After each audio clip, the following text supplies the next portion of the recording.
صلی اللہ علیہ وسلم کے پاس ایک آدمی آیا، کہتا ہے تمہارے قرآن میں 3 غلطیاں ہیں، ہم نے کبھی یہ 3 الفاظ نہیں سنے، ہمارے یہاں ہے ہی نہیں۔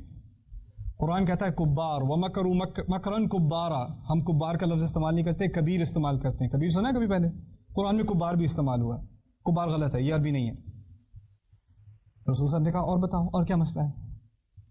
کہتا ہے کہ تمہارے قرآن میں عجاب کا لفظ استعمال ہوا ہے، ان ھذا لشیء عجیب، ان ھذا لشیء عجاب۔ عجیب تو سمجھ آتا ہے، یہ عجاب کیا ہے؟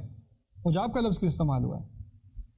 یہ کہتا ہے تمہارے قرآن میں شیر کے لیے اسد کے بجائے قسورہ، فرت من قسورہ، قسورہ کا لفظ استعمال ہوا ہے۔ ہم قسورہ استعمال نہیں کرتے، ہم غضنفر استعمال کرتے ہیں، اسد استعمال کرتے ہیں، قسورہ استعمال نہیں کرتے۔ رسول صلی اللہ علیہ وسلم نے کہا اچھا بیٹھو، میں تمہارا مسئلہ حل کرتا ہوں۔ وہ اکیلے بیٹھے ہوئے تھے اس کے ساتھ، انہوں نے خادم کو اندر بلایا، کہا کہ حسان کو لے کر آؤ۔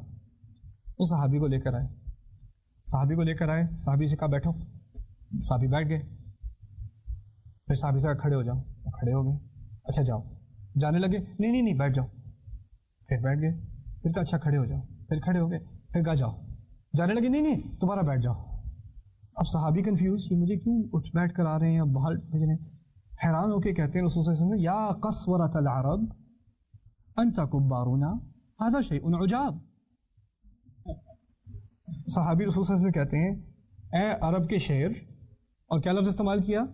قسورۃ العرب انت کبارنا، آپ ہمارے بڑے ہیں۔ کبیر نہیں کہا، کیا کہا؟ کبارنا ھذا شیء عجاب، یہ بہت عجیب چیز ہے۔ اس کا جواب ادھر ہی ادھر مل گیا، یہ 3 الفاظ عربی کے ہیں کہ نہیں؟